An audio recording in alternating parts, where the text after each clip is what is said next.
జై కాంగ్రెస్. ఇంకా గట్టిగా జై కాంగ్రెస్. మిత్రులారా, ప్రజాపాలన ప్రగతి బాటలో కార్యక్రమంగా ఈనాడు నారాయణపేట శాసనసభ నియోజకవర్గంలో మీ అభిమాన నాయకురాలు స్థానిక శాసనసభ్యురాలు డాక్టర్ పర్ణిక గారి అధ్యక్షతన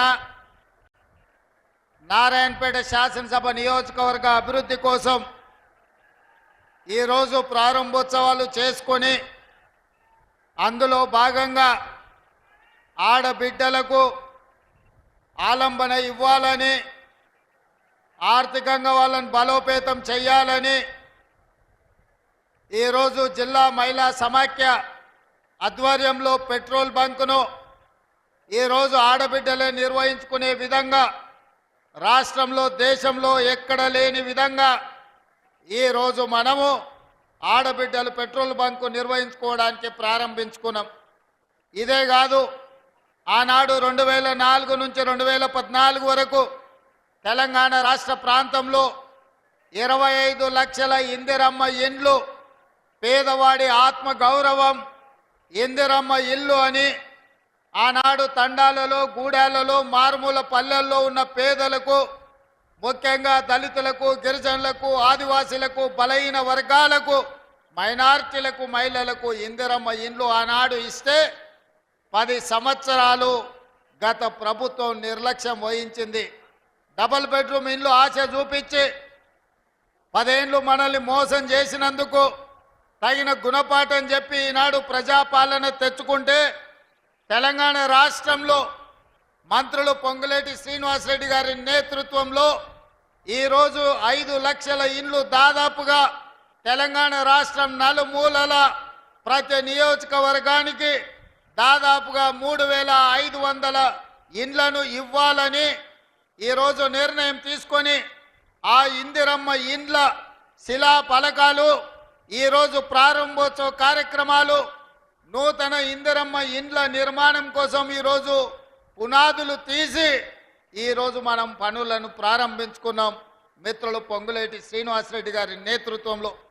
అదేవిధంగా మాదిగ ఉపకులాల వర్గీకరణ కోసం ఈ జిల్లా అభివృద్ధి కోసం అహర్నిశలు కృషి చేస్తున్న పెద్దలు దామోదర్ రాజ నరసింహ గారు, జూపల్లి కృష్ణారావు గారు, అదేవిధంగా మన స్థానిక ఉమ్మడి మహబూబ్ నగర్ జిల్లా శాసనసభ్యులు అచ్చంపేట వంశీ కృష్ణ గారు, కల్వకుర్తి కసిరెడ్డి నారాయణ రెడ్డి గారు, జడ్చర్ల అనిరుద్ధ రెడ్డి గారు, నాగర్ కర్నూల్ డాక్టర్ రాజేష్ రెడ్డి గారు, వనపర్తి మేఘారెడ్డి గారు, షాద్ నగర్ శంకర్ గారు, అదేవిధంగా మహబూబ్ నగర్ ఎన్ఎం శ్రీనివాస్ రెడ్డి గారు, ఈరోజు మక్తల్ మీ అభిమాన నాయకుడు శ్రీహరి గారు, వాకిటి శ్రీహరి గారు, నా సహచర శాసనసభ్యులందరూ ఈరోజు వేలాది మంది అభిమానులను ఇక్కడికి తరలి వచ్చి ఈ ప్రారంభోత్సవ కార్యక్రమాన్ని విజయవంతం చేసి,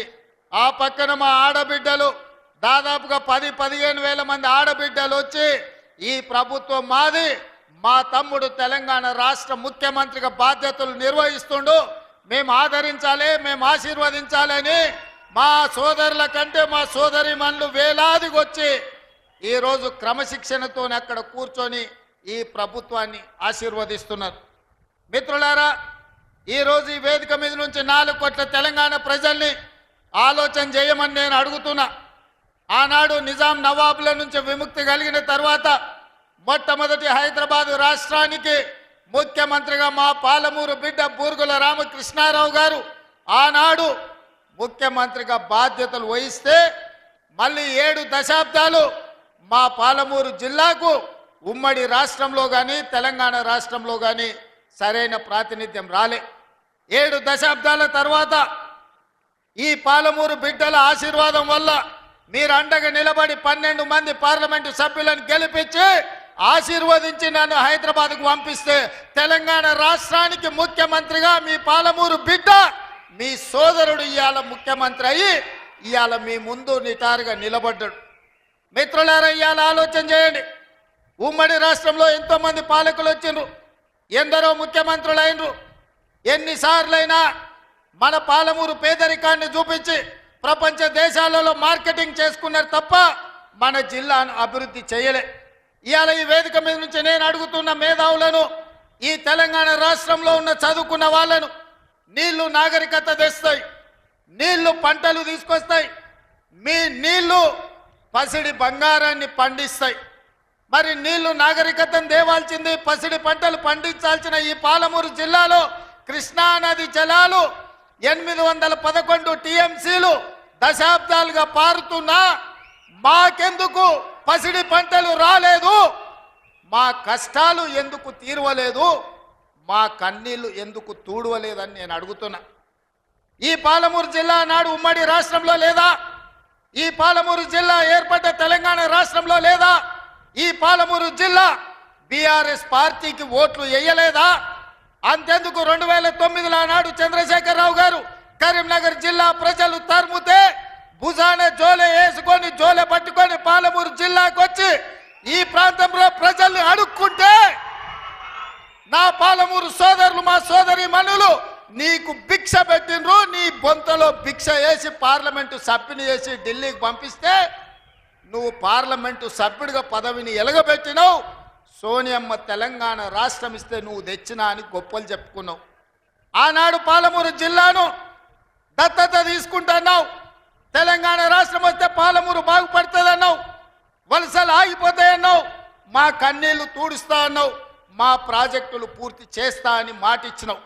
నేను ఇవాళ అడుగుతున్న వేదిక మీద నుంచి 10 సంవత్సరాలు ముఖ్యమంత్రిగా ఉన్న చంద్రశేఖరరావు గారు 2009లో మేము హక్కున చేర్చుకొని మా కడుపులో పెట్టుకొని చూసుకుంటే, మేము భుజాల మీద పెట్టి మోసుకుంటే, పాలమూరులో ఊరు లేకపోయినా, పార్లమెంటులో నీకు నోరు రాకపోయినా, మేము ఎంపీగా గెలిపిస్తే, మేము భిక్ష పెడితే నువ్వు ఆనాడు ఎంపీ అయినవు. ఆ సంగతి మర్చిపోకు.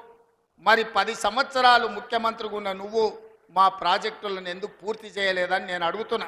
ఇవాళ ఈ వేదిక మీద నుంచి పెద్ద పెద్ద మాటలు మాట్లాడుతున్నారు, పొంకనాల మాటలు. ఇవాళ నేను అడుగుతున్నా చంద్రశేఖరరావు గారిని, 10 సంవత్సరాలు ఈ తెలంగాణ రాష్ట్రానికి 2 సార్లు నువ్వే ముఖ్యమంత్రి కదా, నీదే ప్రభుత్వం కదా, మా జూరాల ప్రాజెక్టు పూర్తి ఎందుకు కాలే? మా కల్వకుర్తి ఎత్తిపోతల కంప్లీట్ ఎందుకు కాలేదు? మా నెట్టంపాడు, మా కోయిల్ సాగరు, మా సంగం బండలో ఒక బండ అడ్డం పడితే 10-15 కోట్ల రూపాయలు ఇవ్వక బండ బగలగొట్టక 10,000 ఎకరాలు పల్లెల్లో ఎడారిగా మారితే నీకు మనసు రాలే. సంగం బండలో బండ వలగొట్టలే. కానీ మేము వచ్చిన తర్వాత ఆ బండ బగలగొట్టి ఆ గ్రామాలకు నీళ్ళు ఇచ్చినాం. ఇవాళ కోయిల్ సాగర్, ఇవాళ మీ ఆర్టీఎస్, ఇవాళ ఈ ప్రాంతంలో ఉండే ఏ ప్రాజెక్ట్ అయినా ఎందుకు 10 ఏళ్లలో పూర్తి చేయలే? అదే కాదా నాడు ఉమ్మడి రాష్ట్రంలో జూపల్లి కృష్ణారావు గారు, చిన్నారెడ్డి గారు, డాక్టర్ మల్లు రవి గారు ఆనాడు కిరణ్ కుమార్ రెడ్డితో కొట్లాడి, ఆనాడు అరుణమ్మ గారు కూడా మంత్రిగా పాలమూరు రంగారెడ్డి ఎత్తిపోతల ప్రాజెక్టు పూర్తి చేయాలి, 12 లక్షల ఎకరాలకు నీళ్లు ఇవ్వాలి అని కొట్లాడి జూరాల నుంచి నీళ్లు తీసుకోవాలని పాలమూరు రంగారెడ్డి ఎత్తిపోతల పథకానికి అనుమతి తీసుకొచ్చారు. 16,000 కోట్లతోని ప్రాజెక్టు మంజూరైంది. 35,000 కోట్లు మొత్తం అంచనాలు వేసి టెండర్లు పిలిచిండ్రు. కానీ చంద్రశేఖరరావు వచ్చిన తర్వాత ప్రాజెక్టుల రీజైనింగ్ పేరు మీద 35,000 కోట్ల రూపాయల ప్రాజెక్టును 55,000 కోట్ల రూపాయలకు పెంచిండు. టెండర్లు పిలిచిండు, కాంట్రాక్టర్లకు ఇచ్చిండు, కమిషన్లు మెక్కిండు. జూరాల నుంచి నీళ్లు తీసుకోవాల్సిందని శ్రీశైలం బ్యాక్ వాటర్స్కు పంపించాడు. ఇవాళ శ్రీశైలానికే ఆ ప్రాజెక్టును తరలించడం వల్ల ఈరోజు పాలమూరు ఎడారిగా మారుతుంది. 10 ఏళ్లలో పాలమూరు రంగారెడ్డి పూర్తి చేసిన, కల్వకుర్తి పూర్తి చేసిన, భీమా నెట్టంపాడు, కోయిల్ సాగర్, రాజోలి బండ పూర్తి చేసి ఉంటే, తుమ్మిళ్ళ ప్రాజెక్టును పూర్తి చేసి ఉంటే ఇవాళ ఆంధ్రప్రదేశ్ మనకు అభ్యంతరం పెట్టకపోయి ఉండే. 10 ఏళ్లలో నువ్వు ప్రాజెక్టులు పూర్తి చేయలేదు. పాలమూరును పడావు పెట్టినావు కాబట్టి ఇవాళ మా ప్రాంతం ఎడారిగా మారింది. ఆనాడు 2014లో నేను కొట్లాడి తెచ్చిన మక్తల్ నారాయణపేట కొడంగల్ ప్రాజెక్టు ఒకనాడు ఉమ్మడి రాష్ట్రంలో రాజశేఖర రెడ్డి గారు ముఖ్యమంత్రి ఉన్నప్పుడు దివంగత నాయకుడు చిట్టెం నర్సిరెడ్డి గారు మొట్టమొదట ప్రస్తావించండు మక్తల్ నారాయణపేట కొడంగల్ ప్రాజెక్టు గురించి.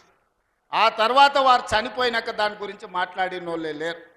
మళ్ళీ 2009లో కొడంగల్ ఎమ్మెల్యేగా నేను బాధ్యత తీసుకున్న తర్వాత ఆ కాగితాలు వెలికి తీసి నేను కొట్లాడి 2014లో ఈరోజు నా మక్తల్ నారాయణపేట కొడంగల్ ప్రాజెక్టు తీసుకొచ్చిన. ఆనాడు 1500 కోట్ల రూపాయలతో అంచనా అయ్యింది. 1500 కోట్ల రూపాయలతోని 1,07,000 ఎకరాలకు ప్రాజెక్టు కట్టడానికి అనుమతులు తెచ్చిన. 10 ఏళ్ళు నా మీద కక్షతోని పాలమూరు మీద పగతోటి చంద్రశేఖరరావు ఈ ప్రాజెక్టును పక్కన పెడితే ఈరోజు నేను వచ్చిన తర్వాత తిరిగి వాటిని దుమ్ము దులిపి పనులు మొదలుపెట్టిన. ఇవాళ 4,500 వేల కోట్ల రూపాయలతోటి మక్తల్ నారాయణపేట కొడంగల్ ప్రాజెక్టును పూర్తి చేయాలి 2 ఏళ్ళలో అని ఈరోజు టెండర్లు పిలిచి పనులు ప్రారంభిస్తే ఇవాళ పగబట్టి ఆయన టీవీలలో పేపర్లలో అడ్డుకుంటున్నారని అంటున్నాడు. నేను అడుగుతున్న చంద్రశేఖరరావు, నువ్వు 70 ఏళ్ళు మాకు అన్యాయం జరిగింది. మా ప్రాంతంలో నీళ్లు పోయినా మా ప్రాంతం నుంచి తరలిపోతున్న కృష్ణానది జలాలు మాకు తాగడానికి మా సాగునీరుకు అందరూ రాకపోయినా ఈ దేశంలో ఎక్కడ ప్రాజెక్టులు కట్టినా బాక్రానంగల్ కావచ్చు, శ్రీశైలం కావచ్చు, నాగార్జున సాగర్ కావచ్చు, SRSP కావచ్చు, ఈ దేశంలో ఎక్కడ ప్రాజెక్టులు కట్టినా తట్ట పని, పార పని, మట్టి పని, చెమట తీసే ప్రతి పని మా పాలమూరు బిడ్డలు చేసి దేశానికి ప్రాజెక్టులను అందించారు. ఇవాళ ఈ దేశంలో పంట పండుతుందంటే మా పాలమూరు బిడ్డల స్వేదం ఉంది, మా రక్తం ఉంది, మా కష్టం ఉంది. అట్లాంటి మా జిల్లా ఎడారిగా మారి వేలాది మంది వలసలు పోతుంటే తమ పసిపిల్లల్ని తల్లిదండ్రుల దగ్గర, ముసలోళ్ళ దగ్గర, గుడిసెల దగ్గర వదిలి జంటలుగా మేస్త్రీల ఎంబడి వలస పోతుంటే వలసలు ఆపాలని ఇవాళ మా ప్రాజెక్టులు పూర్తి చేయాలని ప్రయత్నం చేస్తుంటే మా మీద పగబట్టినవు ఎందుకు చంద్రశేఖరరావు అని నేను అడుగుతున్నా. ఏం అన్యాయం చేసినాం నీకు చంద్రశేఖరరావు? మేము నిన్ను మా పార్లమెంట్ సభ్యుడిగా ఎన్నుకోవడం మేము చేసిన అన్యాయమా? నీ పార్టీకి పోయినసారి 13 సీట్లు ఇవ్వడం మేము చేసిన అన్యాయమా? ఏం అన్యాయం చేసినామని ఇవాళ మా జిల్లాల ప్రాజెక్టులను అంటుకుంటున్నాం. ఇదే ప్రగతి భవన్, ప్రజల స్వేదంతో నిర్మించిన ప్రగతి భవన్ అధికారిక కార్యాలయానికి వైఎస్ కొడుకు జగన్మోహన్ రెడ్డిని పిలిపించి పంచభక్ష ప్రమాణాలు పెట్టి 6 గంటలు చర్చించి రాయలసీమ ఎత్తిపోతల పథకం రచించింది నువ్వు కాదా? ఇది ద్రోహం కాదా? ఆనాడు రాజశేఖర రెడ్డితో కలిసి పోతిరెడ్డిపాడు ద్వారా కృష్ణానది జలాలను సీమకు తరలించకపోతుంటే హారతిచ్చింది నువ్వు కాదా? ఆనాడు మంత్రివర్గంలో నీ మంత్రులు లేరా? హరీష్ రావు గారు ఆ మంత్రివర్గంలో మంత్రి కాదా అని నేను ఇవాళ అడుగుతున్నా. అదే కాదు, జగన్మోహన్ రెడ్డి గారు ముఖ్యమంత్రి ఉన్నప్పుడు ఏ నీళ్ల కోసం తెలంగాణ రాష్ట్రం తెచ్చుకున్నామో, ఏ నీళ్ల కోసం శ్రీకాంతాచారి లాంటి యువకులు, నూనూగు మిసాల యువకులు ఆత్మ బలిదానాలు చేసుకున్నారు, ఆ బలిదానాలతో సాధించుకున్న తెలంగాణలో కృష్ణానది జలాలు రంగారెడ్డి, మహబూబ్ నగర్, అదేవిధంగా నల్గొండ, ఖమ్మం జిల్లాలకు ప్రాజెక్టులకు, భూములకు పారాల్సిన నీళ్లు రాయలసీమ జిల్లాలకు తరలించకపోతుంటే రాయలసీమ లిఫ్ట్ ఇరిగేషను, అదేవిధంగా ముచ్చుమర్రి లిఫ్ట్ ఇరిగేషన్ నిర్మించుకుంటుంటే ఒక్క రోజైనా నువ్వు అడ్డుకున్నావా? వీరతిలకం దిద్ది జగన్మోహన్ రెడ్డికి పంచభక్ష ప్రమాణాలు పెట్టింది నువ్వు కాదా? ఇవాళ నువ్వు చేసిన పాపం ఇవాళకు మాకు శాపమైంది, ఇవాళ మాకు ఉరైంది. ఇవాళ తొందరలోనే రాయలసీమ లిఫ్ట్ ఇరిగేషన్ పూర్తి అయితే రోజుకు 10 టీఎంసీలు అంటే ఒక్క నెల రోజులు మన కళ్ళు మూసుకుంటే 300 టీఎంసీలు శ్రీశైలం మొత్తం తరలించకపోవడానికి, మలుపుకపోవడానికి ఇవాళ పునాదులు వేస్తే ఆంధ్రప్రదేశ్ ప్రభుత్వం వీర తిలకం దిద్ది కాంట్రాక్టర్ దగ్గర కమిషన్ల కోసం కక్కుర్తిపడ్డది నువ్వు కాదా చంద్రశేఖరరావు? ఆనాడు సాగునీటి పారుదల శాఖ మంత్రి హరీష్ రావు కాదా అని నేను అడుగుతున్నా. 5 ఏళ్ళు హరీష్ రావు సాగునీటి పారుదల శాఖ మంత్రి, 5 ఏళ్ళు చంద్రశేఖరరావు గారు సాగునీటి పారుదల శాఖ మంత్రి. మరి నేను ఇవాళ అడుగుతున్నా, పాలమూరు అక్కడనే ఉంది, కల్వకుర్తి అక్కడనే ఉంది, భీమా ఎండిపోయింది, కోయిల్ సాగర్ ఆరిపోయింది, ఈరోజు RDS అట్లనే ఉండిపోయింది. మా ప్రాజెక్టులు ఎందుకు పూర్తి చేయలే? మా పాలమూరు కష్టాలు ఎందుకు తీరవలేదని నేను అడుగుతున్నా. ఈ నీళ్లు మాకు నాగరికతను ఎందుకు తేలే? ఈ నీళ్లు మాకు పసిడి పంటలు ఎందుకు తీయలే? ఈ నీళ్లు మాకెందుకు కన్నీళ్లు మిగిలిచ్చినాయని నేను అడుగుతున్నా. ఈ నీళ్లు మా భూములు ఎడారుగా మారడానికి, ఈ నీళ్లు మా ప్రజలు వేలాదిగా వలసలు పోవడానికే పనికొచ్చినాయి తప్ప మా జీవితాలలో వెలుగులు వచ్చినాయని నేను అడుగుతున్నా. ఈ పాపం నీది కాదా చంద్రశేఖరరావు? ఈ పాపం నీదే కదా? 10 ఏళ్ళు వచ్చిన తెలంగాణ రాష్ట్రంలో 2 లక్షల కోట్ల రూపాయలు సాగునీటి ప్రాజెక్టుల కోసం ఖర్చు పెట్టినావు కదా. 1,00,000 కోట్లు కాళేశ్వరం కట్టినావు. 1,00,000 కోట్లల్లా 1,000 కోట్లు మింగినావు. కట్టిన కాళేశ్వరం కుప్పగూలిపోయింది. ఇంతకంటే దిక్కుమాలిన ప్రాజెక్ట్ ఇంకెక్కడైనా ఉంటుందా అని నేను చంద్రశేఖరరావుని అడుగుతున్నా. ఇవాళ మా ప్రాజెక్టులు పడావు పెట్టి మా నిధులు నీళ్ళేమో రాయలసీమ తరలించకపోయింది, నిధులేమో నువ్వు తరలించకపోయినావు. పదవులేమో నీ ఇంట్లోకి వచ్చినాయి, పాపాలేమో మాకు వచ్చినాయి. ఇవాళ ఈ పాపాలు ఈ కష్టాలు ఎంతకాలం మేము ఎదుర్కోవాలని నేను అడుగుతున్నా.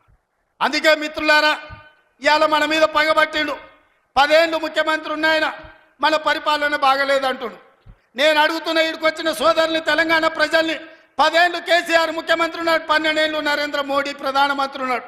ఇవాళ చర్చకు సిద్ధమా? కిషన్ రెడ్డి గారు మీ పార్టీ ప్రెసిడెంట్గా నువ్వురా, కేంద్ర మంత్రిగా నువ్వురా, చంద్రశేఖరరావు గారు ప్రతిపక్ష నాయకుడిగా నీ పార్టీ ప్రెసిడెంట్గా నువ్వురా, కాంగ్రెస్ పార్టీ నుంచి ముఖ్యమంత్రిగా నేను వస్తా. 12 ఏళ్ళు మోడీ పరిపాలన మీద, 10 ఏళ్ళు చంద్రశేఖరరావు పరిపాలన మీద, 12 నెలల మా పరిపాలన మీద, ప్రజా పరిపాలన మీద చర్చ చేయడానికి నేను సిద్ధంగా ఉన్నా. చర్చలో ఓడితే ముక్కు నేలకు రాస్తా అని చెప్పి నేను ఈ సందర్భంగా సవాలు విసురుతున్నా.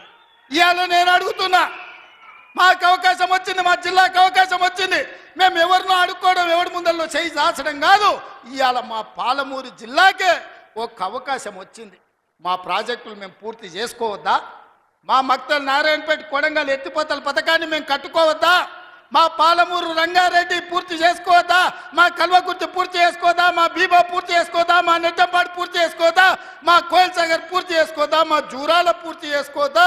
మా తుమ్మిళ్ళ ప్రాజెక్టు పూర్తి చేసుకోవద్దా? మా ప్రాంతం అభివృద్ధి చెందొద్దా అని చంద్రశేఖరరావుని అడుగుతున్నా.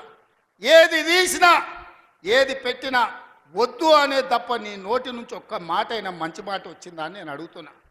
ప్రాజెక్టులు కట్టొద్దంటివి, భూములు సేకరించొద్దంటివి, పరిశ్రమలు పెట్టొద్దంటివి. లగచర్లలో పరిశ్రమలు అంటే కలెక్టర్లను చంపడానికి చూస్తేవి. మాకు పరిశ్రమలు వద్దా? మా జిల్లాకు ప్రాజెక్టులు వద్దా? మా జిల్లాలో నీళ్లు పారొద్దా? మా పంటలు పండొద్దా? మా రైతులు బాగుపడొద్దా? మేము మంచి బట్టలు కట్టుకోవద్దా? మేము బుక్కెడు బువ్వ తినొద్దా? మేము సమాజంలో గౌరవంగా బతకొద్దా? చంద్రశేఖరరావు, నువ్వు సమాధానం చెప్పని నేను వేదిక మీద నుంచి అడుగుతున్నా. మాకు ఆత్మగౌరవం లేదా? మేము మీలాక దొరలు కాకపోవచ్చు, కానీ మేము రైతు బిడ్డలమే కదా. మేము గౌరవంగా బతకాలని కోరుకోవడం తప్ప, మా ఆడబిడ్డలు వాళ్ళ పిల్లల్ని చదివించుకోవాలనుకోవడం ఏమన్నా నేరమా? ఎందుకు అడ్డుకుంటున్నారు నువ్వు, నీ కొడుకు, నీ అల్లుడు అని నేను అడుగుతున్నా. 12 నెలలు కానీ ప్రభుత్వం అప్పుడే దిగిపోవాలంటున్నాడు. 10 ఏళ్ళలో నువ్వు చెయ్యని పనులు మేము చేసినాం కదా. ఏం బాగలేదు పాలన. ఆయన కొడితే గట్టి కొడతాడంట. ఆయన కొడితే ఎంత గట్టి కొడతాడంట అంటే ఇక అది చెప్పనలవి కాదంట. నేను అడగదలుచుకున్న మా సోదరు, అయ్యా ఆయన గట్టి కొట్టడానికి ఫుల్లా ఆఫా? ఏంది గట్టి కొట్టడానికి? ఏం కొడతాడు ఆయన? కొడితే గిడితే ఓ ఫుల్లు ఓ ఆఫ్ గట్టి కొట్టగలడు. అంత మించి గట్టి కొట్టేది ఏందుంది? 10 ఏళ్ళు నువ్వు గట్టి కొట్టేటోని ఆయన ఉంటే, నిజంగానే నువ్వు గట్టి కొట్టాలంటే డ్రగ్స్ పార్టీలు ఫామ్ హౌస్లలో చేస్తున్న నీ కొడుకును వంగబెట్టి గట్టి కొట్టు, వానికి బుద్ధి వస్తుంది.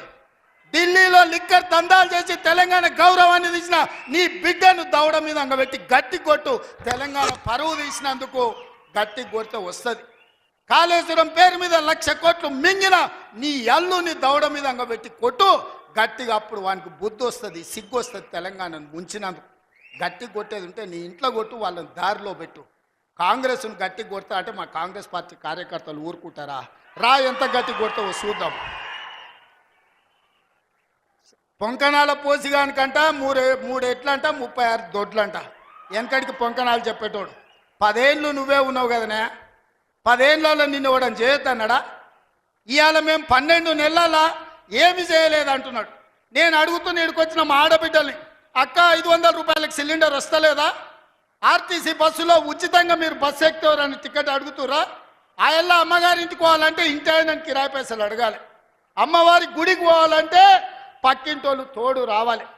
ఇవాళ 500 రూపాయల సిలిండర్, ఆడబిడ్డల కార్తీలో ఉచిత ప్రయాణం, 200 యూనిట్లు ఈరోజు ఉచితంగా కరెంటు, 25,50,00,50,000 రైతులకు 21,000 కోట్ల రూపాయల రైతు రుణమాఫీ చేసినాం.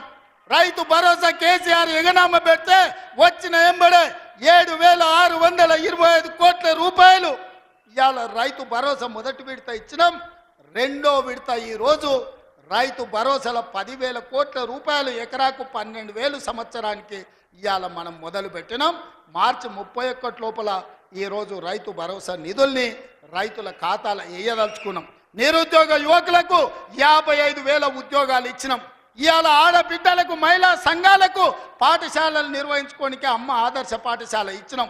ఇవాళ పాఠశాల పిల్లలకు బట్టలు కుట్టే పని ఆడబిడ్డలకు ఇచ్చినాం. ఇవాళ 1000 మెగావాట్లు సోలార్ విద్యుత్తు ఆడబిడ్డలకు ఇవాళ నిర్వహించుకోవడానికి ఇచ్చినాం.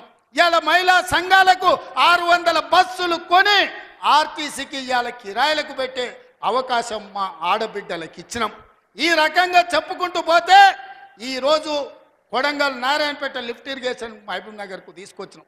5,000 కోట్ల రూపాయలతో కొడంగల్ అభివృద్ధి పనులు, 1000 కోట్లు ఇవాళ నారాయణపేటలో అభివృద్ధి పనులు తీసుకున్నాం.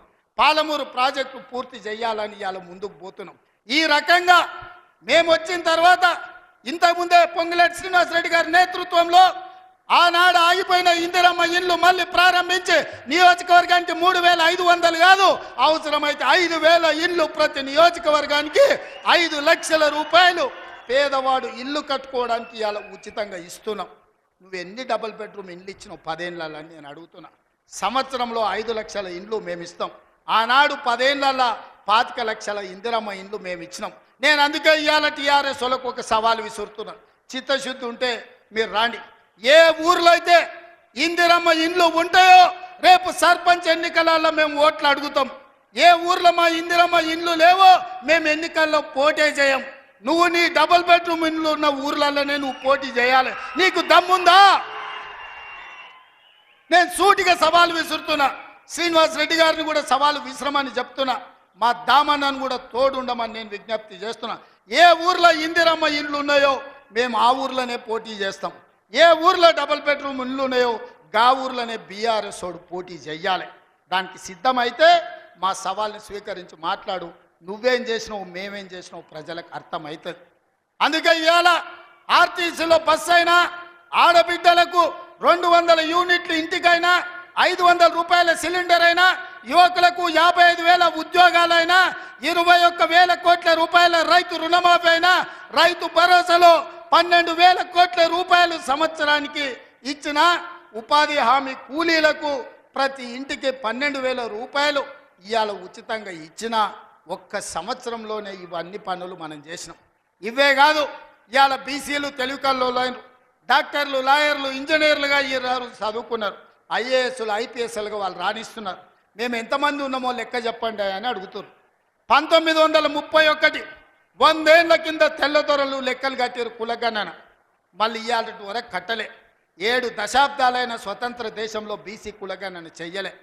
ఇవాళ తెలంగాణ రాష్ట్రం దేశంలోనే మొదటిసారిగా బలహీన వర్గాలకు సంబంధించిన ప్రతి కులానికి సంబంధించిన లెక్క తీసి కులగణన చేసి దేశానికి ఆదర్శంగా నిలబడ్డది. 100 ఏళ్ల నుంచి జరగని పని ఇవాళ తెలంగాణ రాష్ట్రంలో చేసినాం. మాదిగ ఉపకులాల వర్గీకరణ ఏండ్ల నుంచి కొట్లాడుతారు. 30 ఏండ్ల నుంచి 100 మంది పిల్లలు చచ్చిపోయిన కొట్లాటలు. ఇవాళ ఎస్సీ ఉపకులాలకు సంబంధించి ముఖ్యంగా మాదిగ ఉపకులాల వర్గీకరణ 30 ఏళ్ల నుంచి పీఠముడిగా ఉంటే ఆ సమస్యని పరిష్కరించి ఇవాళ వర్గీకరణ చేసినాం. ఇవన్నీ ఒక్క సంవత్సరం మేము సాధించిన విజయాలు. చంద్రశేఖరరావు, నీకు ఇవి కనిపిస్తలేవా? నీ కండ్లకి ఏమన్నా పసిరికలు వచ్చినాయా? నీ కండ్లు ఏమన్నా పచ్చగానే అని నేను అడుగుతున్నా. ఇవన్నీ మేము చేస్తలేమా? ఇవన్నీ నువ్వు సభకు వస్తే చర్చిస్తాం కదా. ఆయన రాడు. ఇక ఆయన మోడీ ఉన్నాడు ఢిల్లీలో, ఈయన గల్లీలో ఈయన ఒక ఆయన ఉంటే ఆడొక ఆయన ఉన్నాడు. ఆయన మనుషులు ఈడ మోపారు. బండి సంజయ్ అంట, కిషన్ రెడ్డి అంట. ఏం చేసిరాయా మీరు ఏం చేసిరో సవాల్ అంటుండు. నేను సూటిగా సవాల్ ఇసరదలుచుకున్న కిషన్ రెడ్డికి, బండి సంజయ్కి. 2014, 2019, 2023 నరేంద్ర మోడీ గారు ఇచ్చిన హామీలు, మొన్న 2023లో మేము ఇచ్చిన హామీల మీద మేము చర్చకు సిద్ధంగా ఉన్నాం. నేను మా దామన్న మేము ఇద్దరం వస్తాం. కిషన్ రెడ్డి గారు, బండి సంజయ్ మీరు ఇద్దరు రాండి. బీఆర్ఎస్ నుంచి వాళ్ళని కూడా తండ్రి కొడుకులు వస్తారో, మామ అల్లుడు వస్తాడో, బావ బామార్ది వస్తాడో, ఎవడో ఒకడు వాళ్ళని కూడా రాని. చర్చ పెడదాం, బజార్లో పెడదాం, అంబేద్కర్ చౌరస్తాలో పెడదాం, అంబేద్కర్ సాక్షిగా చర్చ చేద్దాం. 10 ఏళ్ళు కేసీఆర్ ముఖ్యమంత్రిగా, 12 ఏళ్ళు నరేంద్ర మోడీ ప్రధానమంత్రిగా, 12 నెలలు మన ప్రభుత్వం ఇందిరమ్మ ప్రభుత్వం చేసిన పనుల మీద చర్చ చేద్దాం.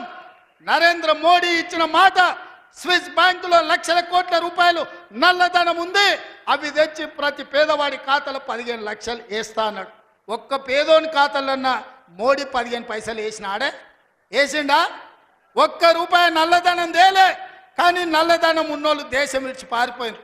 నీరవ్ మోడీ, ఆయన చోక్సీ, విజయ్ మాల్యా ఇట్లా వందల మంది బ్యాంకులను ముంచి 16 లక్షల కోట్ల రూపాయలు బ్యాంకులకు ఎగదొప్పి పెట్టుబడిదారులు మోడీ దోస్తులు దేశం విడిచి విదేశాలకు వారిపోయినరు తప్ప విదేశాలలో ఉన్న నల్లధనం ఒక్క పైసా కూడా మోడీ తెచ్చింది లేదు, పేదోడి ఖాతాలు వేసింది లేదు. రైతుల ఆదాయం 2 చేస్తా అన్నాడు.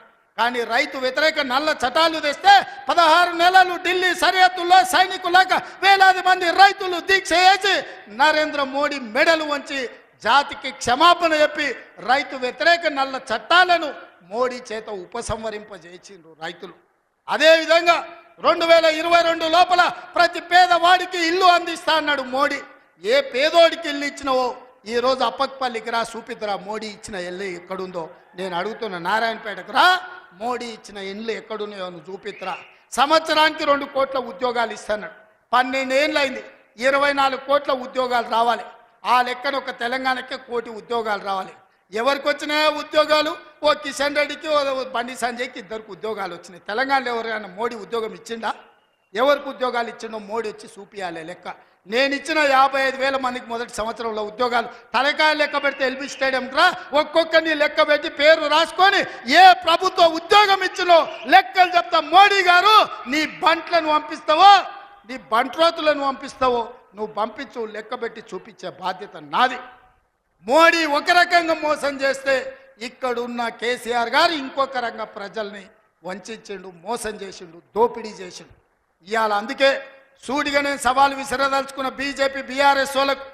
బీఆర్ఎస్ 23లో అధికారం పోయింది, 24 పార్లమెంట్లో డిపాజిట్లు పోయినాయి. ఇప్పుడు జరిగే ఎమ్మెల్సీ ఎన్నికల్లో పోటీకి అభ్యర్థులు దొరకలేదు. అదో దిక్కుమాలిన పార్టీ. ఆ దిక్కుమాలిన పార్టీ తండ్రో దిక్కు, కొడుకో దిక్కు, అల్లుడో దిక్కు, బిడ్డో దిక్కు కాకుల్లాక వాడి పొడుసాలను చూస్తున్నారు. ఈ కాకులకు సరైన జవాబు చెప్పాల్సింది కాంగ్రెస్ పార్టీ కార్యకర్తలే అని చెప్పి నేను ఈ సందర్భంగా తెలియజేయదలుచుకున్నా.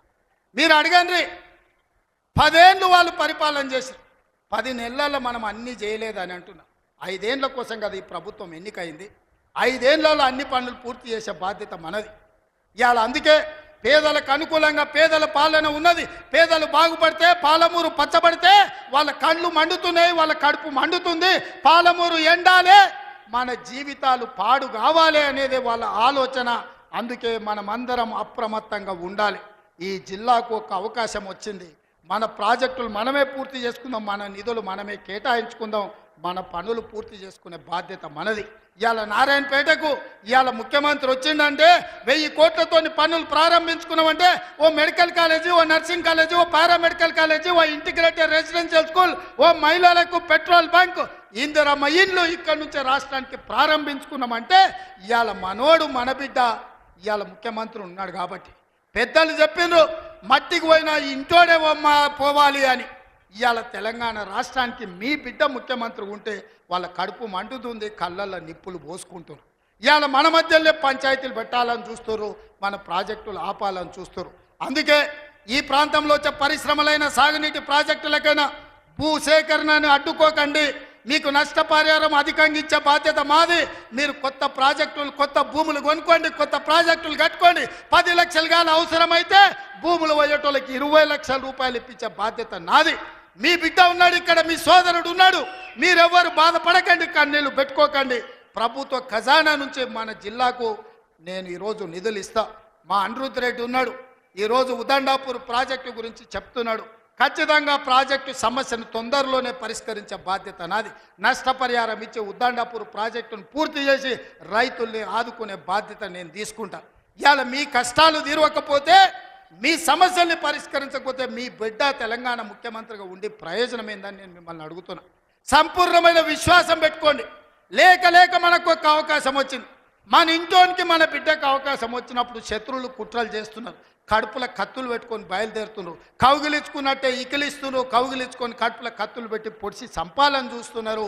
ఇట్లాంటి సన్నాసులకు గుణపాఠం చెప్పాల్సిన బాధ్యత పాలమూరు జిల్లా యువకుల మీదనే ఉన్నది. మిత్రులారా, పనిలో నిమగ్నమై ఉన్న పనులు చేసే బాధ్యత నాది, కాపాడుకునే బాధ్యత మీది. మళ్ళీ రాదు ఇట్లాంటి అవకాశం. ఇవాళ తప్పిపోయిందా, మళ్ళీ 50 ఏళ్ళు అవుతుందో, 60 ఏళ్ళు అవుతుందో, 70 ఏళ్ళు అవుతుందో, 100 ఏళ్ళు అవుతుందో, చరిత్రను మనం అంచనా వెయ్యలేము. ఇవాళ వచ్చినప్పుడే మన ప్రాజెక్టులను పూర్తి చేసుకుందాం, పాలమూరును పూర్తి చేసుకుందాం, కల్వకుర్తిని పూర్తి చేసుకుందాం, భీమా, నెట్టంపాడు, కోల్సాగర్ను పూర్తి చేసుకుందాం, మక్తల్, నారాయణపేట, కొడంగల్ ప్రాజెక్టును పూర్తి చేసుకుందాం. కొడంగల్లో పరిశ్రమలు తెద్దాం, మన ప్రాంత నిరుద్యోగ సమస్యని పరిష్కరిద్దాం. మీరందరూ అండగా నిలబడాలి. ఈ ప్రాంతాన్ని అభివృద్ధి చేసే బాధ్యత నాది. మళ్ళొకసారి సూటిగా కిషన్ రెడ్డి గారికి, బండి సంజయ్ గారికి, కేసీఆర్ గారికి, కేటీఆర్ గారికి నేను సవాల్ విసురుతున్నా. 12 ఏళ్ళు మోడీ పాలన మీద, 10 ఏళ్ళు కేసీఆర్ పాలన మీద, 12 నెలలు మా పాలన మీద మేము చర్చకు సిద్ధంగా ఉన్నాం. నేను మా సోదరుడు దామోదర్ రాజనరసింహ గారు మేము చర్చకు వస్తాం. తారీఖు చెప్పండి, ఏ సెంటరో చెప్పండి, ఏ సెంటర్ అయినా మేము తయారు. మీరు సిద్ధమైతే రాండి, ఎవరు ఏం చేసిండ్రో చర్చ చేద్దాం, తేలుద్దాం, తెలంగాణ ప్రజలకు వాస్తవాలు చెబుదాం. ఇంత గొప్ప కార్యక్రమాన్ని ఏర్పాటు చేసినందుకు మిత్రుడు శివకుమార్ రెడ్డి గారిని, అదేవిధంగా కాంగ్రెస్ పార్టీ కార్యకర్తల నాయకుల్ని, మా పర్ణికమ్మను మనస్ఫూర్తిగా అభినందిస్తున్నా. రాబోయే రోజుల్లో స్థానిక సంస్థల్లో కూడా మనం మన బలాన్ని నిరూపించాలి. పాలమూరి మొత్తం ఏకమై ఎవరిని సరిహద్దులకు రాకుండా చూడాలి. ఆ చూసే బాధ్యత మీదే అని తెలియజేస్తూ మీ అందరి దగ్గర సెలవు తీసుకుంటున్నా. మీరందరు సిద్ధమేనా? సిద్ధమేనా? సిద్ధమేనా? యుద్ధానికి సిద్ధమేనా? సిద్ధమేనా? సిద్ధమన్న వాళ్ళందరూ చేయి పైకెత్తండి. జై కాంగ్రెస్, జై జై కాంగ్రెస్. ధన్యవాదాలు మిత్రులారా.